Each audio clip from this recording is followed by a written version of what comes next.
Bom, tá, e para terminar aqui com vocês, então, quero falar sobre um atacante argentino que faz muito sucesso lá no futebol peruano, que é aqui, ó, vou deixar o nome dele para vocês, que é o Santiago Jordana, que ele vive uma fase muito boa lá no Real, Desportivo Garcilaso, essa equipe do futebol peruano.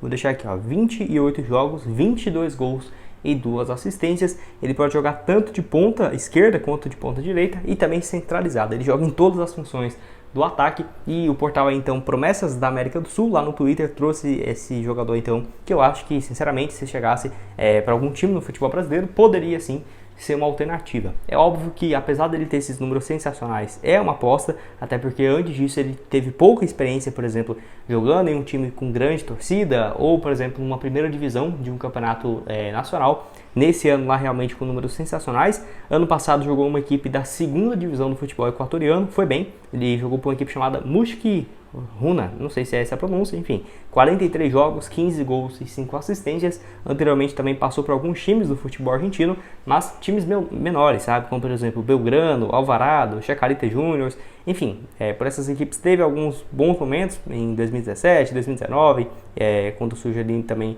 na sua carreira, em 2020, mas longe de ter aquela passagem por vários times que geralmente aqui no Brasil estamos acostumados a contratar jogadores, né? Passou no maior time da Colômbia, no terceiro maior do futebol paraguaio, no segundo, nos top 5 ali do futebol argentino e chega por time, tudo bem. Aí já está muito mais comprovado que é sim um bom jogador.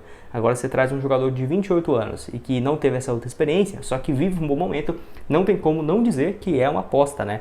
É aquela coisa, até aceitaria sim no Cruzeiro, mas se fosse um contrato mais curto, um campeonato estadual ali para o jogador testar, que certamente ele ter uma oportunidade em qualquer time da Série B ou da Série A do Campeonato Brasileiro é a chance da vida dele, né? Porque não só aqui no Brasil os times pagam muito mais para os seus jogadores, mas também, no caso, essa chance de exposição muito mais conhecida e tudo mais. Realmente o Santiago aí, argentino, vive uma fase muito boa no futebol peruano. Vou deixar aqui o mapa de movimentação dele para vocês, que dá para ver muito bem o que eu disse, né? Ele joga em todas as funções do ataque, seja de centroavante, de ponta esquerda, de ponta direita.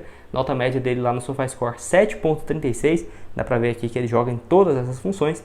Na liga, então, 29 partidas, 27 como titular e esses 22 gols marcados, além também de 2 assistências. Tem sim muito bons jogadores na América do Sul, que igual ele aqui, né, ele tem o contrato com a equipe peruana só até dezembro, então ele não teria que pagar, por exemplo, o Cruzeiro para a equipe peruana para ter essa renovação. Não. No caso, isso seria de graça, na teoria, né? Só pagar os salários do jogador. E tem muito Gustavo Coutinho, onde o Jorge Nicola trouxe essa especulação de que o Cruzeiro e o Santos teria procurado representantes dele para tentar um contato, né?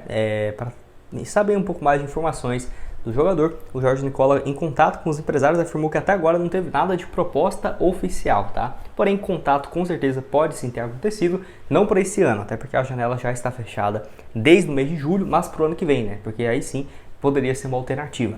Tem 24 anos de idade, já trouxe aqui no canal, ele é um centroavante, então, o Gustavo Coutinho aí, que faz uma boa Série B pelo Atlético Goianiense, emprestado pelo Fortaleza, tá? Fortaleza tem contrato com ele até o final do ano que vem, então para tirá-lo de lá, certamente teria que ter uma compensação financeira, e até acho que se ele continuar no Fortaleza para o ano que vem, também tem um potencial de dar certo. Nesse ano, 30 partidas, 14 gols marcados e 4 assistências, realmente são números bem interessantes até aqui. Ano passado passou por vários times, né, de empréstimos, como Operário, Cabo Friense, Sport, Botafogo da Paraíba. Ano passado não foi ruim, pelo Botafogo marcou 19 gols em 32 partidas e pelo Sport naquela reta final da Série B, 2 gols em 16 jogos, até chegar então no Atlético Goianiense nesse ano, que tem números muito bons se você for pegar os últimos 2 anos dele, 2022 inteiro e até agora em 2023. Nesse período, então, ele marcou, se você for pegar os números, né, por essas 3 equipes, ele marcou 35 gols. É um número muito interessante, então, até aqui. E também mais outras 6 assistências. Acho sim que pode ser uma alternativa. Por exemplo, o Cruzeiro tem atualmente no seu elenco o Gilberto e o Papagaio, o Rafael Elias. Não acho que é um ataque ruim. Se tivesse dado certo, então, com o Gilberto fazendo muitos gols e o Rafael Elias sendo um reserva imediato, não acho que seria uma opção ruim. Só que, na minha opinião, o Rafael Elias ou ele vira o titular absoluto, e começa a fazer alguns gols, ou ele fica como um reserva imediata nessa função, que eu já acho ele um bom reserva, tá? O Rafael Elias. E aí eu não acho que teria necessidade de trazer o Gustavo Coutinho, porque seria mais uma aposta do que um atleta que chegaria com total certeza que o Cruzeiro daria certo assim no Cruzeiro, né?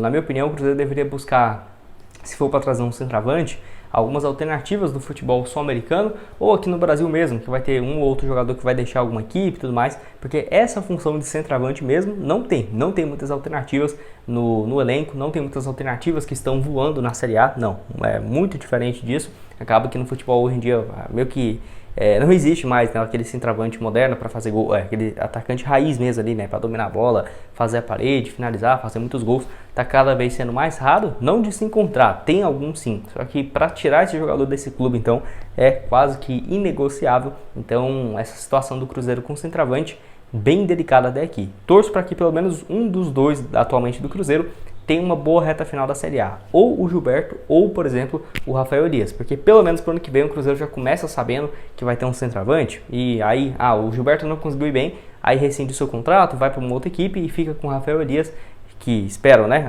Ele começa a fazer muitos gols e vira o titular. E traz o Gustavo Coutinho, por exemplo, para ser um reserva na posição. Acho sim que pode ser uma alternativa. Vou deixar aqui os números dele também nessa atual temporada na Série B, pelo SofaScore, nota média dele de 7, 24 jogos, 24 como titular, 12 gols marcados e 2 assistências, então tem tido um papel fundamental desde quando chegou já em andamento a Série B e ajudando demais até que o Atlético Goianiense, que não está no G4 da competição, mas teve uma arrancada muito importante aí nos últimos jogos e hoje aparece como um dos favoritos, né?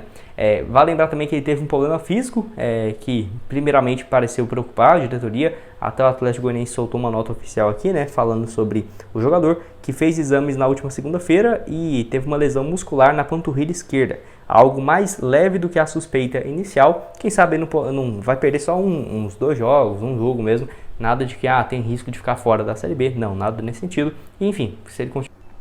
Bom, o primeiro aqui, obviamente, o Cruzeiro já fechou, que é no caso do Zé Ivaldo, tá? 26 anos de idade. Ele que nesse ano somou 35 partidas e 2 gols pelo Atlético Paranaense. Não joga desde o início do mês passado, de agosto, quando foi eliminado, então, o Atlético Paranaense pelo Bolívar na Libertadores. E meio que acabou ali o ano do Atlético, né? Que já estava numa posição boa no Brasileirão, não tinha mais a Copa do Brasil e nem agora a Libertadores. E o Zé Ivaldo, como já tinha esse pré-contrato já assinado com o Cruzeiro e o Atlético sabia desde julho, acaba que então ele não está mais treinando junto com os jogadores e tudo mais naquele, vamos colocar assim, né, no treino principal. Não, ele treina em separado, que era algo que já era de se imaginar. Inclusive o Zé Ivaldo colocou nas suas redes sociais, ele e a sua esposa, né, que estaria esperando mais um filho ou uma filha, né, para os próximos meses. E até o Samuel Venâncio comentou, né, lá no Twitter, perguntando se nasceria em Belo Horizonte, e ele respondeu que claro e tudo mais. Então, confirmando que já está tudo certo o Zé Ivaldo para chegar para o ano que vem. É aquela coisa, tem muita gente que eu fico impressionado, né? Jogadores que saíram do Cruzeiro ano passado na Série B e que olham de fora hoje, aí todo mundo fala, nossa, esse cara era sensacional. Por exemplo, o Rafa Silva, às vezes até o Jajá e tudo mais. O pessoal olha e fala, nossa, esse cara era muito bom, muito bom. Se estivesse de volta, ajudaria muito. O Edu, enfim, o William Oliveira, às vezes, ou até mesmo o Luvanor. Aí o Zé Ivaldo, que jogou bem a temporada passada inteira e saiu do Cruzeiro por conta desse empréstimo, né, que terminou 33 jogos, 1 gol e 3 assistências. Muita gente falando que ele não seria bom, que seria o Neres 2.0. Eu, sinceramente, eu discordo. Acho que se ele tivesse, e se ano que vem o Cruzeiro começar com uma zaga com Zé Ivaldo e Luciano Castan, dependendo do entrosamento ali, no Campeonato Mineiro, eu testaria, né, no Campeonato Mineiro, e se funcionar, eu nem contrataria ninguém, né, de muito peso para chegar no Campeonato Brasileiro, somente algumas opções do banco, que já teria o Neres, o João Marcelo, que vai até julho do ano que vem no empréstimo, e o próprio Oliveira, tendo algumas das alternativas, né, do Cruzeiro para esse setor de zagueiro.